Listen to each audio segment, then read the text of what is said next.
Nunca he sido de las personas que creen en las historias que circulan por Internet. Siempre pensé que la Deep Web era poco más que un mercado clandestino lleno de estafadores, vendedores de drogas y adolescentes aburridos intentando asustar a desconocidos. Las leyendas sobre rituales, asesinos transmitiendo en vivo y organizaciones secretas me parecían cuentos modernos para alimentar el morbo. Eso cambió en noviembre de 2022. Mi nombre es Daniel. Tenía 29 años y trabajaba desde casa como diseñador gráfico en Guadalajara. Vivía solo en un pequeño departamento del centro. Mi rutina era sencilla y predecible. Quizá por eso cometí el error de buscar algo que rompiera la monotonía. Una amiga de la universidad me había contado meses antes que había encontrado algo perturbador navegando con Tor. Nunca quiso dar detalles. Cada vez que le preguntaba, se limitaba a decir que algunas cosas no deberían verse jamás. Pensé que exageraba. Aquella noche descargué el navegador y entré por simple curiosidad. La mayoría de sitios eran exactamente lo que imaginaba: foros vacíos, anuncios ilegales, páginas rotas y enlaces que no llevaban a ningún lado. Después de casi una hora de aburrimiento encontré una dirección titulada The Last Viewer. El nombre me pareció ridículo. Entré. La página tardó varios segundos en cargar. El fondo era completamente negro. En el centro aparecían 4 ventanas de video detenidas.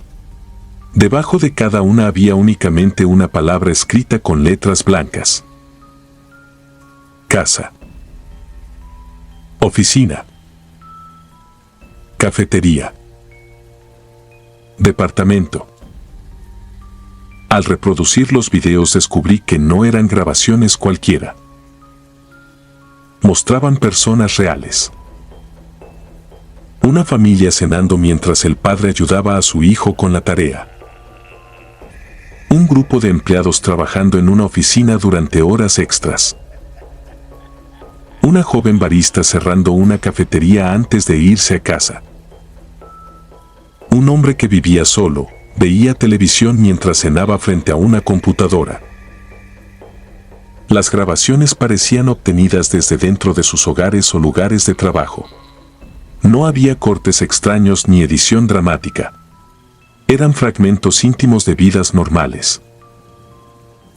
Sentí incomodidad. Iba a cerrar la página cuando apareció un mensaje. Observa con atención.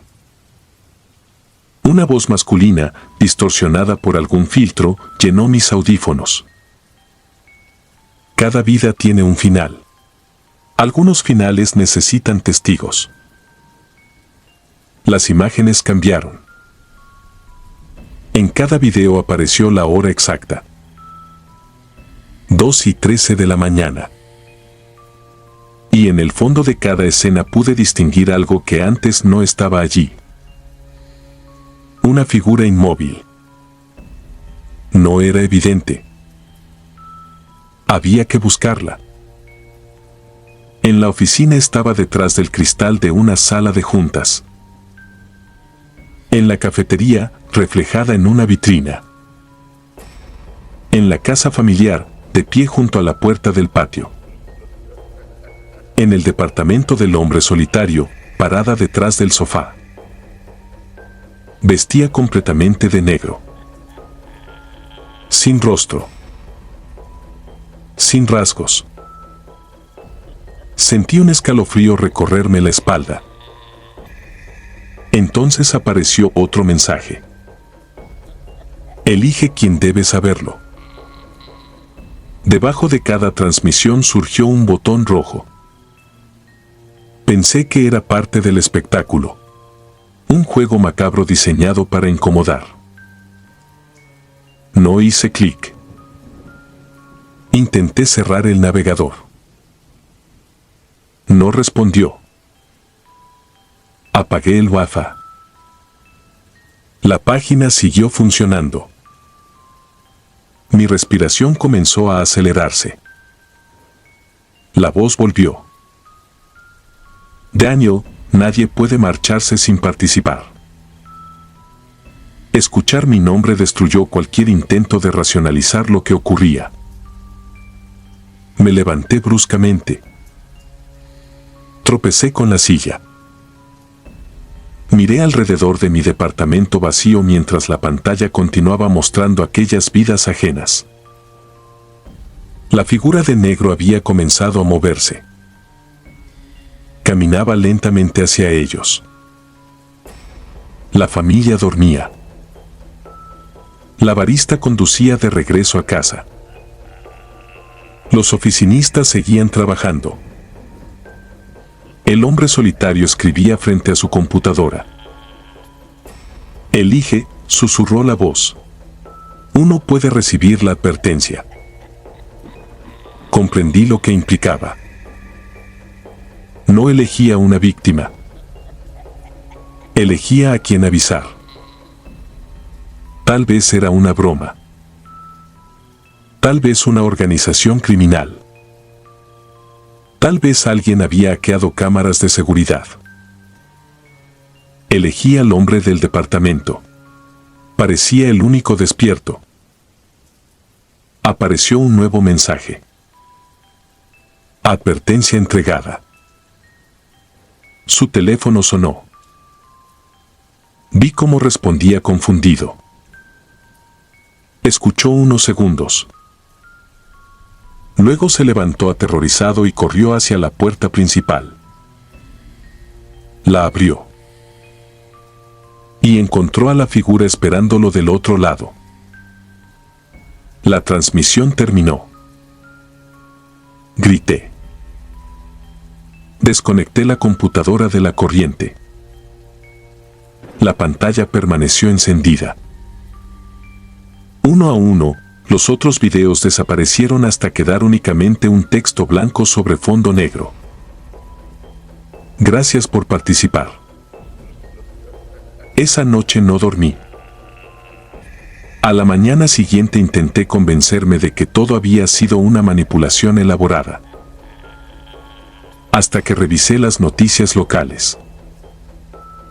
Un hombre había sido asesinado en su departamento durante la madrugada. No publicaron su nombre, pero reconocí el edificio. Era el mismo del video. Durante semanas sufrí ataques de ansiedad. Cambié contraseñas, formateé la computadora y me mudé de departamento. Jamás volví a usar Tor. Hace 3 meses pensé que finalmente había logrado dejar atrás aquel episodio. Entonces recibí un sobre sin remitente debajo de la puerta de mi nueva casa.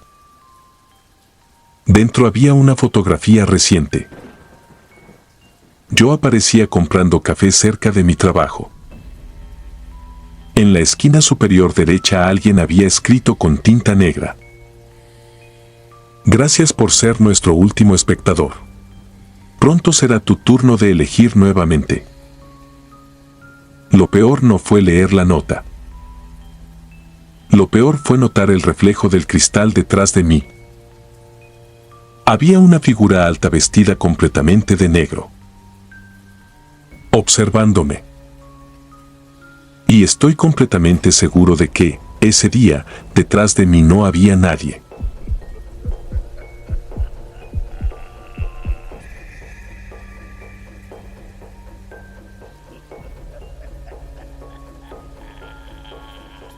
Nunca debí abrir aquel archivo. Han pasado 8 años desde entonces y todavía reviso 3 veces la cerradura antes de dormir.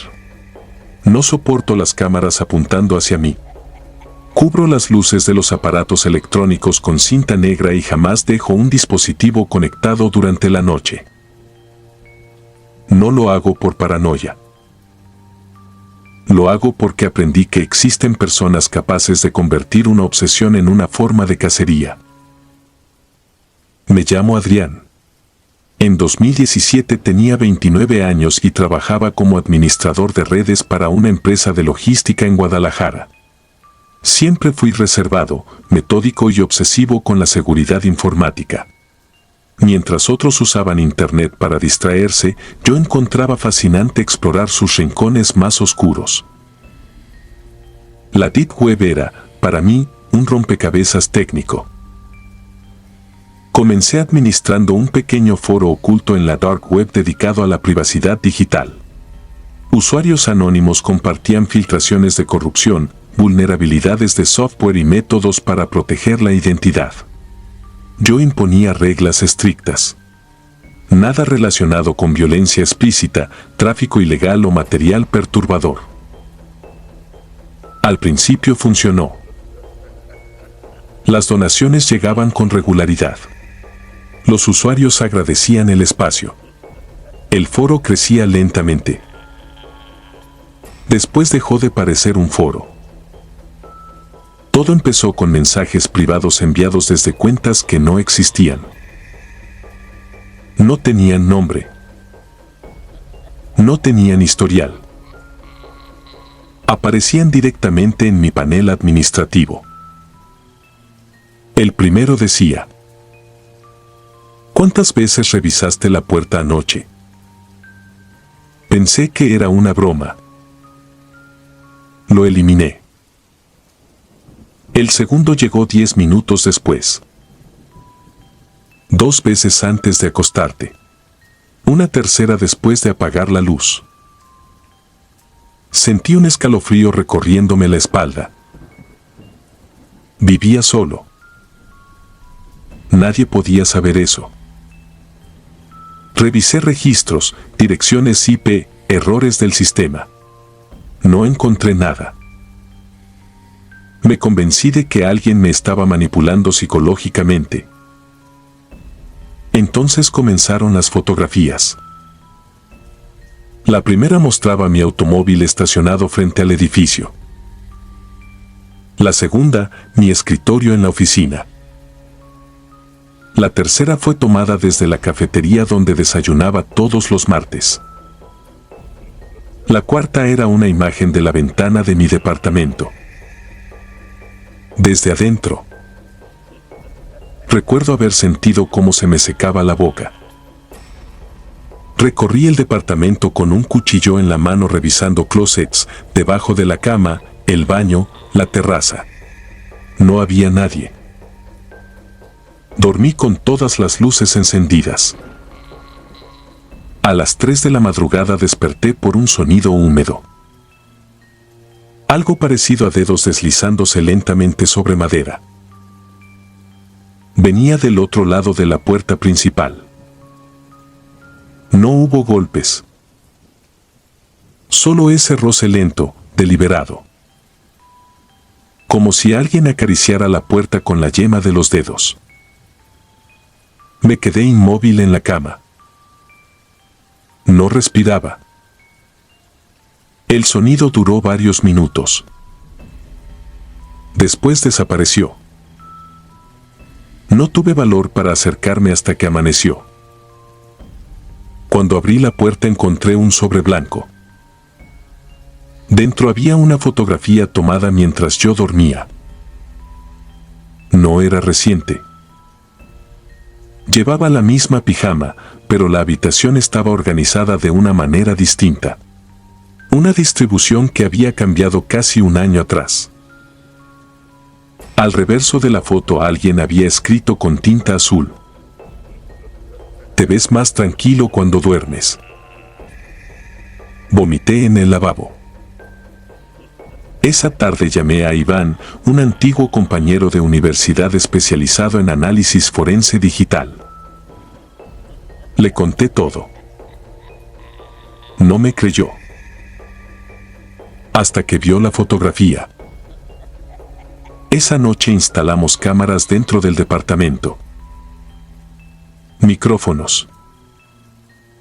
Sensores magnéticos. Bloqueamos puertas y ventanas. Iván insistía en que encontraríamos una explicación racional. A las 2:47 de la madrugada recibí una notificación del servidor del foro. Un usuario acababa de publicar un nuevo tema. El título decía: Ya están despiertos. Abrimos la publicación. Solo contenía una fotografía. Era una imagen tomada en tiempo real desde la cámara instalada en mi sala. La misma cámara cuya transmisión solo podíamos ver Iván y yo. Nos miramos sin decir una palabra. Entonces escuchamos pasos. No provenían del pasillo del edificio. Venían desde el interior del departamento. Lentos. Arrastrando ligeramente un pie. El sonido avanzó por el corredor hacia la sala. Las cámaras mostraban habitaciones vacías. Sin embargo, el audio registraba claramente el recorrido. Un paso. Luego otro. Luego otro. Iván susurró que alguien había manipulado el sistema. Intentó mantener la calma, pero sus manos temblaban. Los pasos se detuvieron justo detrás de la puerta del cuarto donde estábamos escondidos. Silencio. Después, 3 golpes suaves. No fuertes. Pequeños. Educados. Como si quien estuviera afuera no quisiera molestar. Iván llamó a la policía. Yo sostuve el picaporte para impedir que se abriera. Pasaron 10 segundos.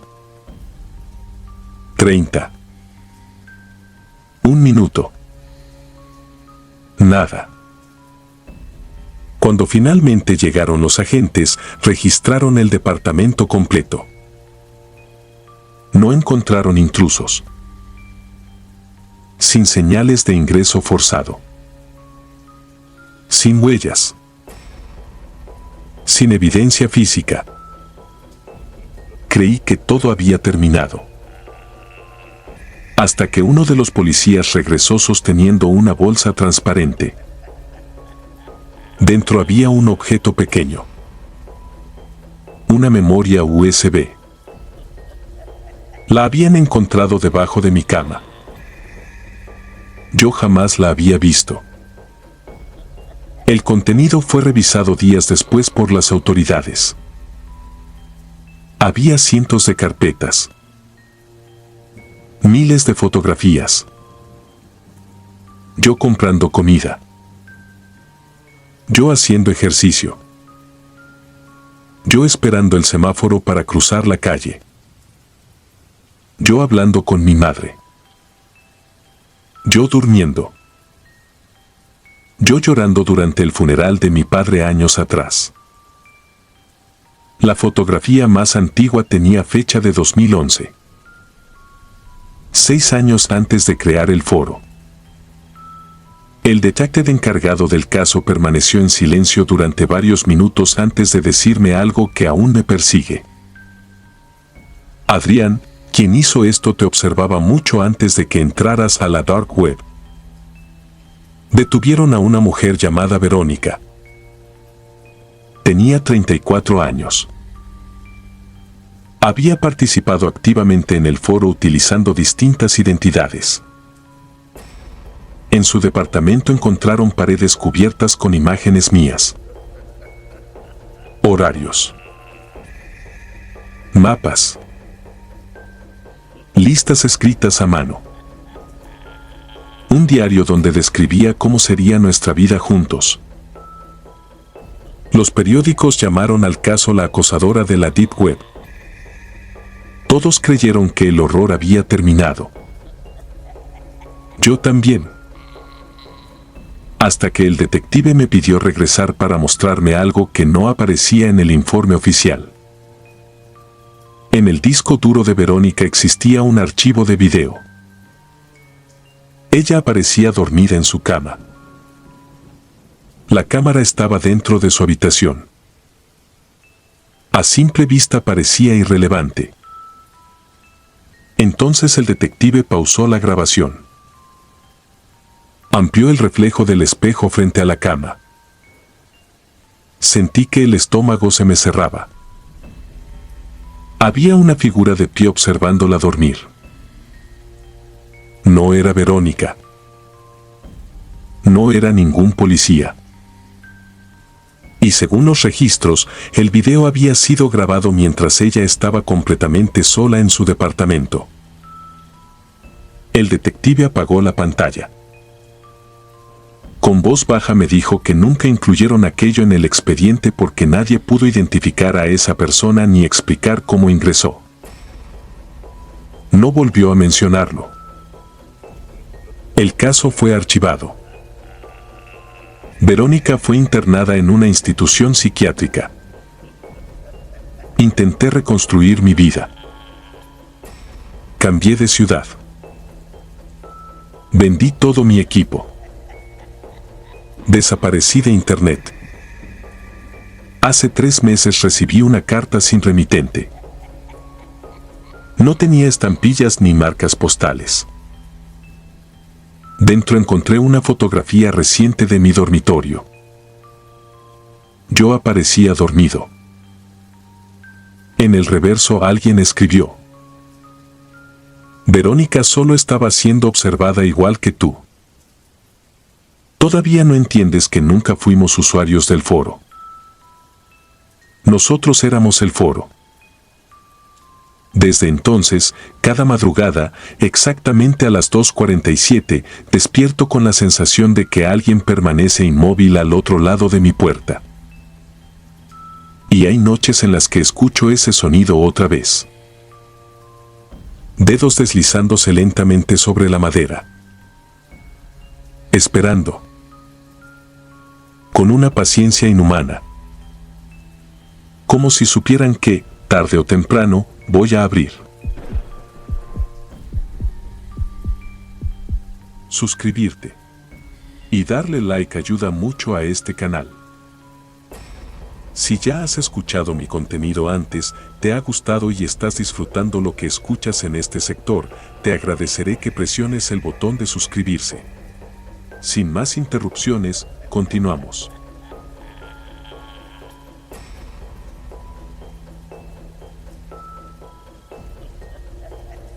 Esto me pasó en 2017, cuando vivía solo en un departamento pequeño en Torreón, Coahuila. Tenía 27 años, trabajaba desde casa reparando computadoras y, aunque no me gustaba admitirlo, pasaba demasiadas noches metido en foros raros de internet, de esos donde la gente presume saber cosas que no debería saber. No era la Deep Web como la pintan en los videos exagerados. No había pantallas negras con calaveras ni música de terror. Era peor, porque todo parecía normal. Enlaces mal hechos, páginas lentas, nombres sin sentido y gente hablando como si todos estuvieran escondiendo algo. Aquella noche había terminado tarde un trabajo y me quedé navegando por aburrimiento. Eran casi las 2 de la mañana. Afuera llovía muy suave y el edificio estaba en silencio, salvo por el zumbido viejo del refrigerador. Encontré un enlace en un foro donde alguien había escrito: para los que no quieren seguir solos. Pensé que era un sitio de citas falso, de esos que roban datos, pero entré por curiosidad usando una máquina virtual. La página cargó en blanco. Solo apareció una pregunta en letras grises. ¿Quieres conocer a alguien esta noche? Me reí, porque sonaba ridículo. Cerré la ventana, pero volvió a abrirse sola. Entonces apareció otra pregunta. ¿Hombre o mujer? Ahí dejé de reírme. Intenté mover el cursor hacia la esquina, pero el mouse se arrastraba lento, como si alguien lo estuviera jalando desde dentro de la pantalla. Para no entrar en pánico, me dije que era algún script pesado, algún malware barato. Seleccioné mujer, solo para ver hasta dónde llegaba la broma. La siguiente pantalla pidió mi nombre. Escribí Daniel Ríos, un nombre falso que usaba para registrarme en cualquier basura de internet. La página tardó unos segundos en responder. Después apareció una fotografía mía, tomada desde la cámara de mi laptop. No era una foto reciente. Me mostraba en ese preciso momento, con la misma playera gris, la misma taza de café al lado y la cara iluminada por la pantalla. Debajo decía: no te llamas Daniel. Te llamas Esteban Herrera. Y estás demasiado solo para mentir. Sentí que la sangre me bajó a los pies. Cerré la laptop de golpe, pero el cuarto no quedó oscuro. La pantalla seguía encendida, filtrando luz por la ranura, como si el aparato no hubiera terminado de cerrarse. La abrí con cuidado y ahí estaba otro mensaje. Ella ya aceptó verte. Luego apareció una dirección. Mi dirección. No solo la calle. También el número del edificio, el piso y el departamento. Me levanté tan rápido que tiré la silla. Busqué mi celular, pero no tenía señal. El router parpadeaba con todas las luces encendidas, como si estuviera transmitiendo algo a toda velocidad. Intenté desconectarlo y me quemé los dedos con el cable de corriente. Estaba caliente, casi blando. Entonces tocaron el timbre. Una vez. Largo. No como alguien impaciente, sino como alguien que sabe que vas a escuchar. Me quedé inmóvil en medio de la sala. El timbre volvió a sonar y, después, escuché una voz de mujer del otro lado de la puerta. No gritó. No amenazó. Habló bajito, con una dulzura enferma. Dijo mi nombre completo. Me acerqué sin hacer ruido y miré por la mirilla. En el pasillo había una mujer delgada, empapada por la lluvia, aunque el pasillo estaba techado y no había forma de que el agua llegara hasta ahí. Usaba un vestido rojo oscuro, como de fiesta vieja, pegado al cuerpo. Tenía el cabello negro cubriéndole parte de la cara. Lo que más me heló fue que sostenía un ramo de flores marchitas con una mano y con la otra arrastraba algo metálico que raspaba el piso. Era un cuchillo de cocina grande. No parecía disfrazada. No parecía una loca cualquiera. Parecía alguien que llevaba mucho tiempo caminando sin dormir. Volvió a tocar. Esta vez no con el dedo. Con la punta del cuchillo. El sonido fue seco, pequeño, como si estuviera probando la madera. Me arrastré hasta la cocina y agarré un martillo que usaba para reparar muebles. En ese momento la laptop, desde la sala, empezó a reproducir un video. Se veía el pasillo desde la cámara de seguridad del edificio. Ella estaba frente a mi puerta, pero había algo detrás, pegado a su espalda, una sombra alta que no coincidía con ninguna luz. La sombra se movía tarde, como si imitara sus movimientos con retraso. La mujer sonrió hacia la cámara. Luego el video cambió. Mostró a mi madre durmiendo en su casa, en Matamoros. Ahí entendí que no era una amenaza común. No querían robarme. No querían dinero. Querían que abriera. Llamé al 911 desde un teléfono viejo que tenía guardado, uno sin apps, casi inservible, pero milagrosamente tomó señal. Mientras hablaba con la operadora, escuché pasos alejándose por el pasillo. Después, un golpe húmedo en la puerta. Luego silencio. La policía llegó 15 minutos después. Cuando dieron la señal para abrir, encontré frente a mi departamento el ramo de flores marchitas. Entre los tallos había una memoria USB amarrada con un listón rojo. No la conecté. No soy tan estúpido. Pero un oficial sí lo hizo en una computadora del Ministerio Público, sin internet, según él, para revisar evidencia. La pantalla se puso negra y apareció una carpeta con mi nombre. Dentro había videos de mi departamento, grabados desde ángulos imposibles, desde el techo, desde el espejo del baño, desde adentro del closet. El último archivo tenía fecha del día siguiente. En el video se veía mi sala vacía.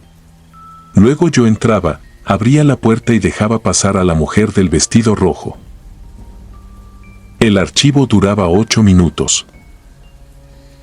Nadie quiso reproducirlo completo. Me mudé esa misma semana. Cambié número, cuentas, computadora y ciudad. Durante años intenté convencerme de que todo fue una red de criminales, una extorsión elaborada, algo humano. Eso es lo que necesito creer para poder dormir. Pero hace 3 meses recibí un correo sin remitente. Solo traía una frase. Todavía no hemos terminado la cita. Adjunto venía un video. No lo abrí. No hacía falta. La miniatura mostraba la entrada de mi casa actual, grabada desde afuera, de noche. Y en el reflejo de la ventana se veía una mujer muy delgada, con un vestido rojo oscuro, esperando detrás de mí,